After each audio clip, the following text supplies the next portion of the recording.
Black Panther was met mostly with praise on release. Technically speaking, I believe the praise is valid.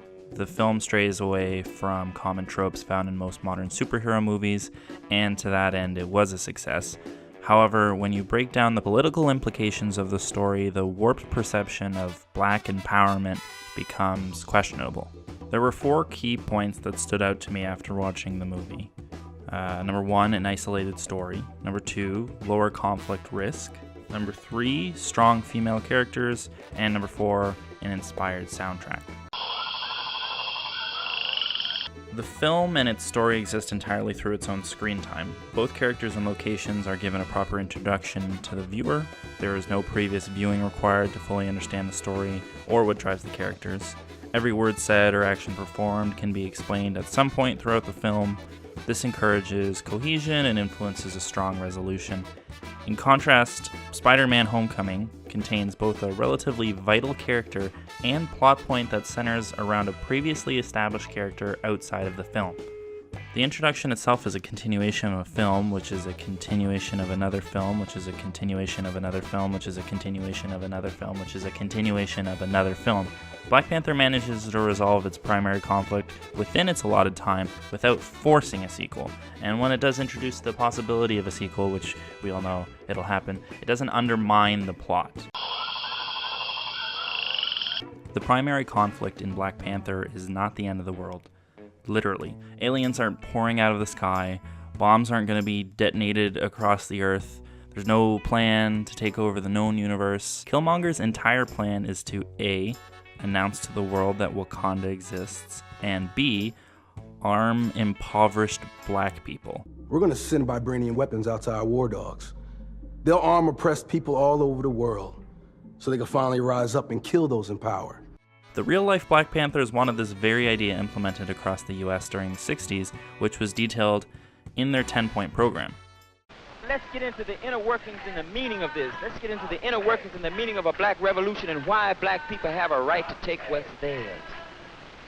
You can read the platform in the program, and it's a basic program, and it simply says exactly what black people have been crying for 400 years. The Black Panthers were a militant revolutionary group founded on the basis of protecting and empowering black people in America.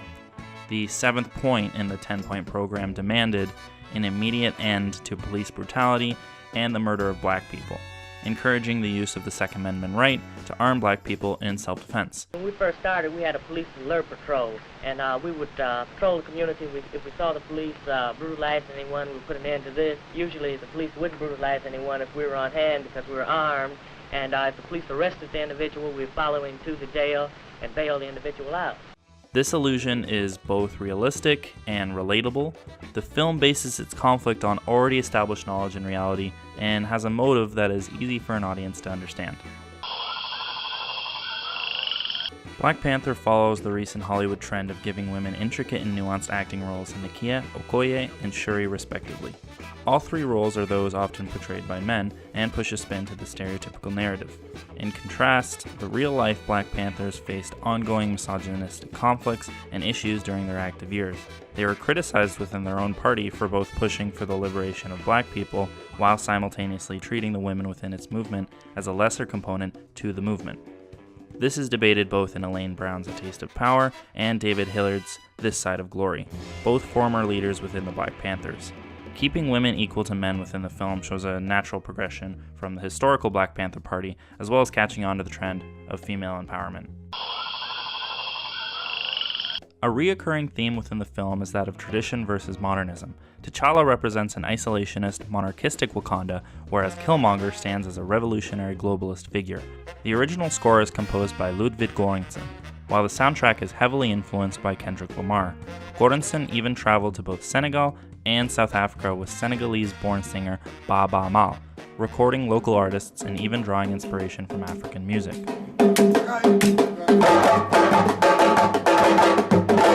The film starts with a title screen indicating that it is 1992 in Oakland. 2 black men sit in an apartment with guns openly placed on tables. On the wall, you can see a poster for Public Enemy. None of this is a coincidence, of course. Oakland was where the Black Panther Party began, to hold the Oakland Police Department accountable for their discriminatory behavior by following police cars and officers armed with firearms.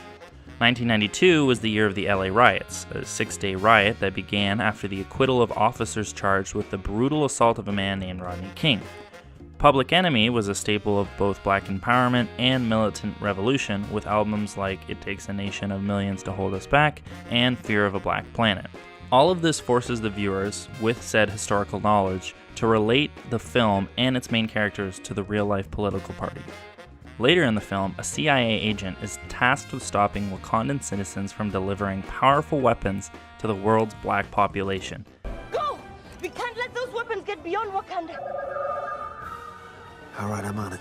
Using an American federal agent to disrupt the Black Panthers from within is a direct allusion to the subversive tactics employed by the FBI under J. Edgar Hoover. From the FBI's current website. The FBI began COINTELPRO, short for Counterintelligence Program, in 1956 to disrupt the activities of the Communist Party of the United States. In the 1960s, it was expanded to include a number of other domestic groups, such as the Ku Klux Klan, the Socialist Workers' Party, and the Black Panther Party. COINTELPRO was later rightfully criticized by Congress and the American people for abridging First Amendment rights and for other reasons. Here was a memo handed out to FBI employees by the former FBI director J. Edgar Hoover. The purpose of this new counterintelligence endeavor is to expose, disrupt, misdirect, discredit, or otherwise neutralize the activities of black nationalist, hate-type organizations and groupings, their leadership, spokesmen, membership, and supporters. Suffice it to say that this sort of behavior is an overreach of federal powers and should rightfully be condemned. This systemic and oftentimes illegal form of internal discredit is championed within the film as a heroic action. It paints the federal government as a sidekick to justice as opposed to an accessory to corruption.